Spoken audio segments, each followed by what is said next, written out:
Contractor है या कोई भी कंस्ट्रक्शन का काम कर रहा है या कोई शॉप वाला भी हो, वो अपने स्टाफ को बचाने के लिए चीज है। उसमें ये होता है कि मान लीजिए कि आपने वर्कमैन कंपनसेशन का 2 लाख का मेडिकल एक्सपेंस होता, तो वो मेडिकल के जो भी बिल थे वो सारे रिइंबर्स हो जाते। तो वहीं अगर दूसरा सिंपल डब्ल्यूसी पॉलिसी है, उसमें होते लेकिन स्पेसिफिकली मेडिकल के लिए नहीं होते, उसे कंपनसेशन उसका मिलता कि वो 3-4 महीने काम नहीं करे। वर्कमैन कंपनसेशन पॉलिसी क्या होती है? वर्कमैन कंपनसेशन पॉलिसी वो पॉलिसी होती है जो हम कोई भी कॉन्ट्रैक्टर है या कोई भी कंस्ट्रक्शन का काम कर रहा है या कोई शॉप वाला भी हो, वो अपने स्टाफ को बचाने के लिए देता है, मान लो कंपनसेट करने के लिए देता है। मान लीजिए कोई शॉप वाला है और वो होलसेलर है और वो लोडिंग अनलोडिंग हो रहा है, और लोडिंग के टाइम पे मान लो किसी एम्प्लॉय की दुर्घटनाग्रस्त हो गई या चोट लग गई। अब चोट लगने के बाद उसकी लायबिलिटी बनती है कि भाई वो पे करे।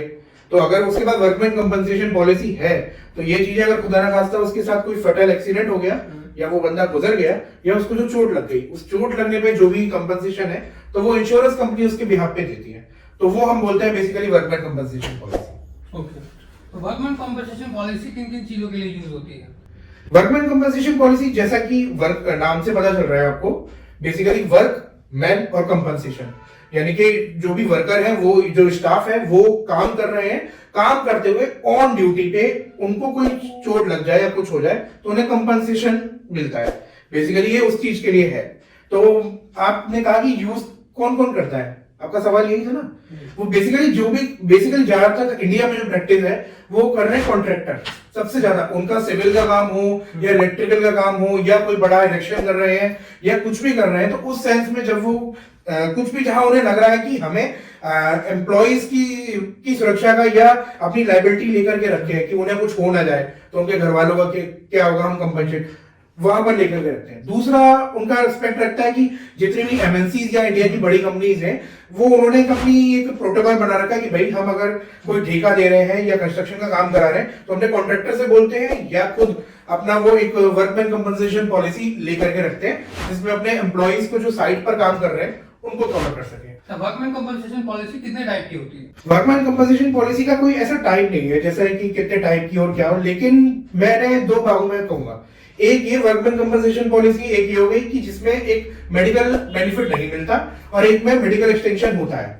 मेडिकल एक्सटेंशन या मेडिकल बेनिफिट एक ही चीज है। उसमें ये होता है कि मान लीजिए कि आपने वर्कमैन कंपनसेशन पॉलिसी ले रखी है, कॉन्ट्रैक्टर है और किसी स्टाफ के साथ कोई दुर्घटनाग्रस्त हो गया, मान लीजिए एग्जाम्पल के तौर पर उसके पैर में फ्रैक्चर हो गया, फ्रैक्चर होने पे मान लो कि उस साइड पे उसका 70-80 हजार रुपए खर्चा आ गया।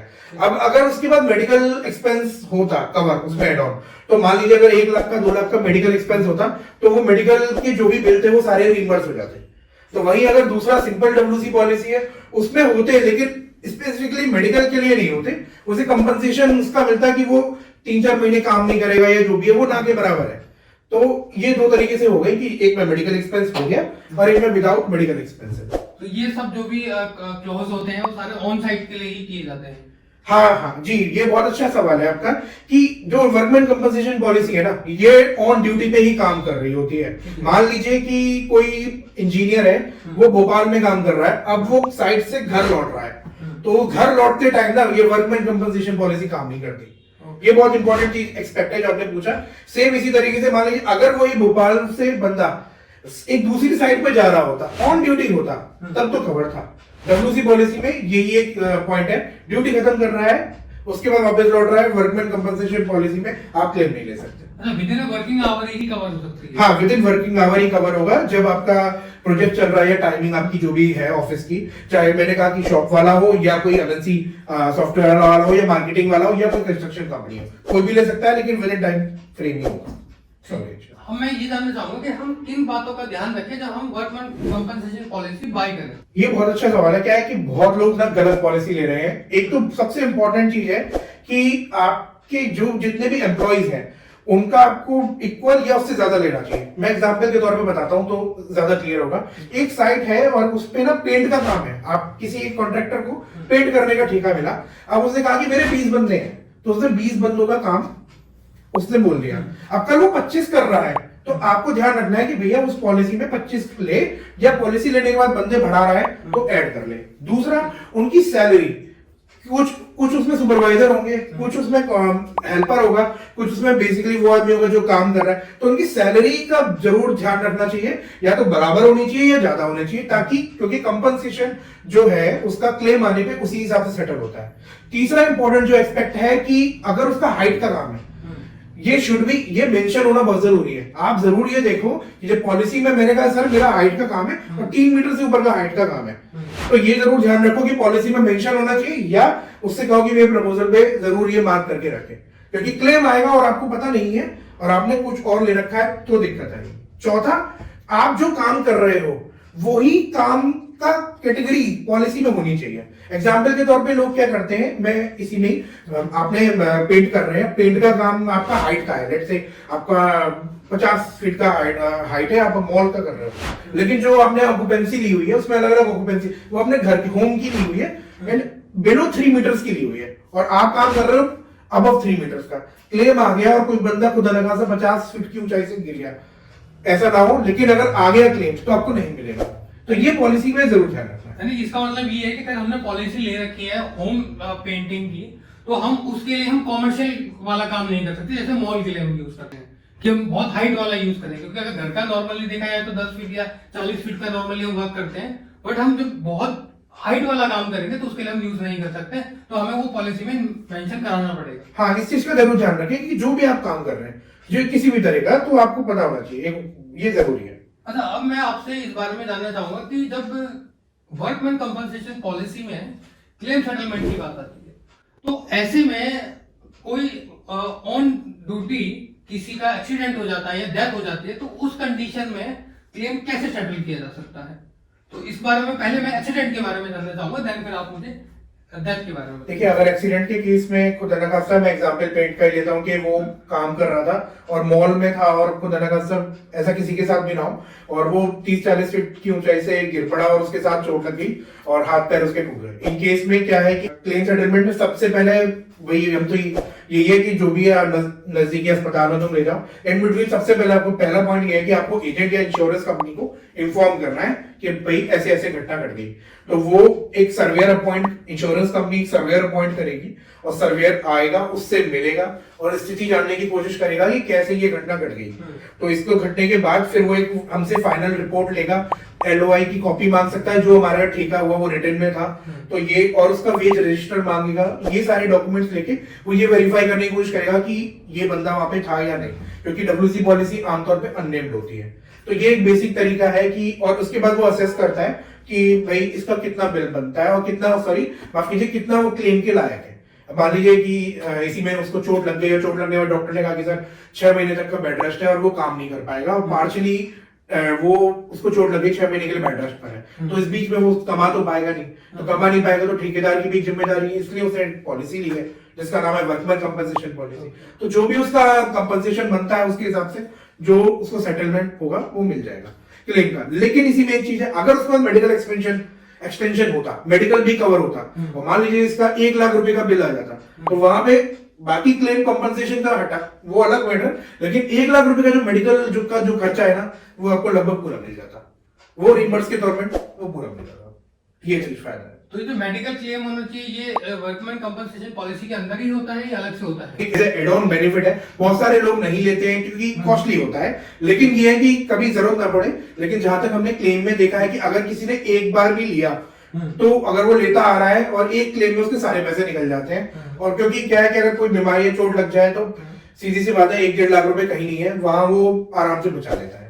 ठीक है, तो अभी जो डेथ में होता है उसमें भी सेम ही प्रोसेस होता है, उसमें अलग रहता है? डेथ में सर प्रोसेस थोड़ा अलग रहता है। डेथ में ये कि इसी के एग्जांपल में कहूंगा कि वो बंदा गुजर गया ऊपर से गिरने पे, गुजरने के बाद सीधे सी बात है कि आप पुलिस को इत्तला करेंगे, पोस्टमार्टम होता है, लेबर कमिश्नर को आप इन्फॉर्म करेंगे, लेबर कमिश्नर आके आपके साइट पे देखेगा कि आपके सारे आप सेफ्टी हार्नेस और आप प्रॉपर फॉलो कर रहे हैं सेफ्टी प्रोसीजर या नहीं। उसके बाद वो लेबर कमिश्नर आपका वेज रजिस्टर देखेगा, अटेंडेंस रजिस्टर देखेगा, जिस तरीके से वो देखेगा कि लेबर जो रजिस्टर आप उसको सैलरी दे रहे थे वो टाइमली दे रहे थे तो कैसे जा रही थी, ये होता है। दूसरा, इंश्योरेंस कंपनी अपने बिहाफ पे उस एंड पे सर्वेयर अपॉइंट करेगी, वो भी यही चीज चेक करेगा कि भाई आप पूरी सेफ्टी स्टैंडर्ड प्रोसीजर फॉलो कर रहे थे, कैसा क्या इंसिडेंट हुआ, क्या घटना घटी कि वो गिर पड़ा, उसे कोई पहले मेडिकल कंडीशन या ऐसा कोई दिक्कत तो नहीं थी।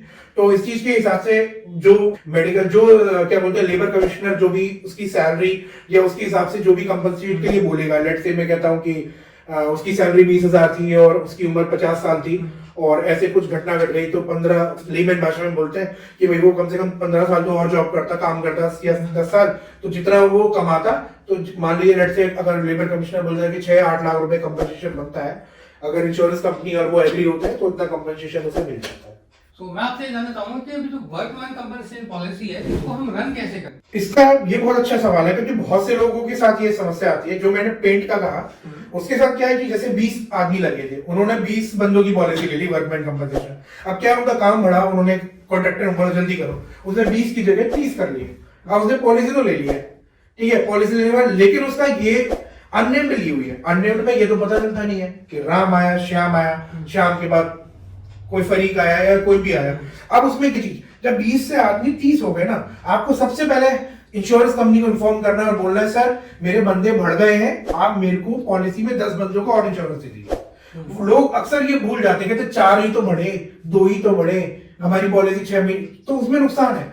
नुकसान ये है कि मान लीजिए मैंने पेंट वाले का कहा कि एक्सीडेंट हो गया, एक्सीडेंट होने पे आपने 20 बंदों की ली है और साइड पे आपके 30 बंदे हैं, तो आपको कैसे पता कि क्लेम आया तो उसमें 20 बंदे कौन से हैं, क्योंकि आपने अननेम्ड ली हुई है। सेम इंश्योरेंस कंपनी को कैसे पता कि भी आपके तो साइड आपका रजिस्टर बोल रहा है कि 30 बंदे हैं, एक्चुअल में भी 30 बंदे हैं, और वो कौन डिसाइड करेगा कि वो आप 20 बंदे कौन है?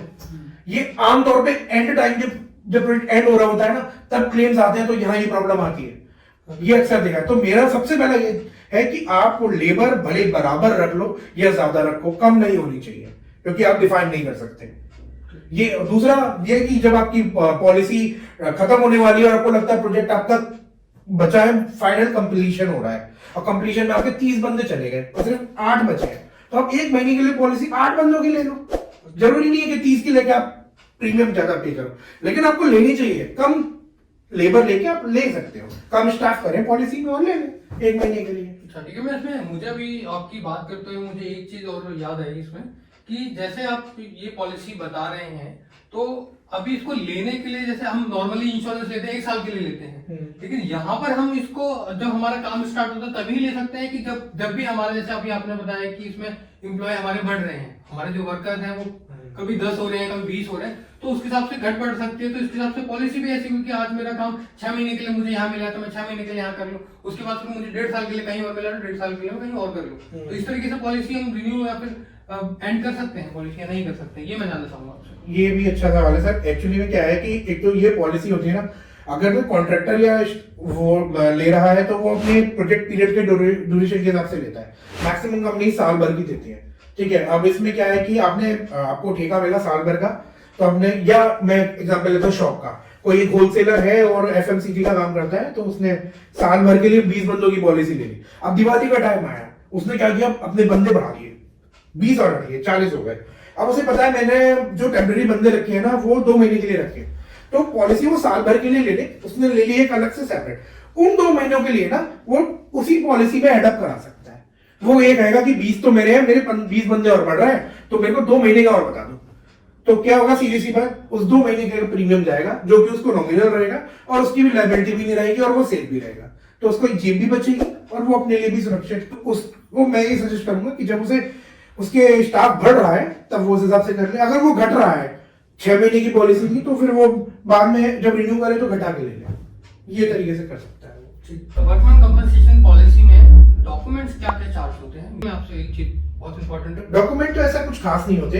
अगर आपके पास जीएसटी रजिस्टर्ड कंपनी है या फर्म है या कुछ भी, तो आपका जीएसटी की कॉपी और पैन कार्ड की कॉपी चाहिए होगी। तीसरा आपसे पूछा जाएगा कि भाई आपके स्टाफ कितने हैं बेसिकली, और आपका काम क्या है। ये 4 चीजें मेनली पूछी जाती है। अगर आप कॉन्ट्रैक्टर है या कोई कंस्ट्रक्शन का काम कर रहे हैं, तो ये जरूर हो सकता है कि वो आपसे एलओआई की कॉपी मांग ले। लाइक तो अगर आप एक शॉप में काम कर रहे हैं या किसी एक कंपनी में काम कर रहे हैं जो एफएमसीजी या आयरन मैन्युफैक्चरिंग कंपनी है, तो नॉमिनल यस यही रहता है कि जीएसटी हो गया, पैन हो गया, और आपके एम्प्लॉइज, नंबर ऑफ एम्प्लॉइज और उनकी सैलरी कितनी है, अप्रोक्स सैलरी के हिसाब से ये 4। तो सर मैं आपसे अब जो लास्ट में हम ये जानना चाहेंगे कि अगर हम ये पॉलिसी लेना चाहें तो हम आपसे कैसे कांटेक्ट कर सकते हैं? इसके लिए कुछ नहीं करना है, हम डिस्क्रिप्शन में वीडियो के हम आपको एक लिंक दे देंगे, व्हाट्सएप का नंबर दे देंगे और लिंक दे देंगे। आप उस पर जाके जो भी आपकी डिटेल है वो आप फिल करेंगे, तो हमारी टीम आपसे जरूर कांटेक्ट करके जो भी आपके हिसाब से, भले आप शॉप का काम कर रहे हो, कॉन्ट्रैक्टर हो या कोई भी एक सेल्स पर्सन की टीम रन करते हो, तो वो कोई भी आप हमसे कांटेक्ट कर सकते हैं। तो हम आपको उसी हिसाब से, क्योंकि ये कस्टमाइज पॉलिसी है, तो हम आपको कस्टमाइज पॉलिसी आपको दे सकते हैं। और बाकी आप हमसे जुड़े रहने के लिए, आगे इस तरह के क्वेश्चंस के लिए आप हमारे को चैनल को लाइक और सब्सक्राइब करें। और चूंकि हमने आपको बताया था कि हमारा मिशन है कि इंश्योरेंस अवेयरनेस, लोगों को बताना कि क्या है ये पॉलिसी लेते टाइम क्या दिक्कत होती है, पॉलिसी होती क्या है, कैसे रन की जाती है, तो आगे कोई भी सवाल या कुछ भी हो तो आप कमेंट सेक्शन में हमें कमेंट करें। नमस्कार।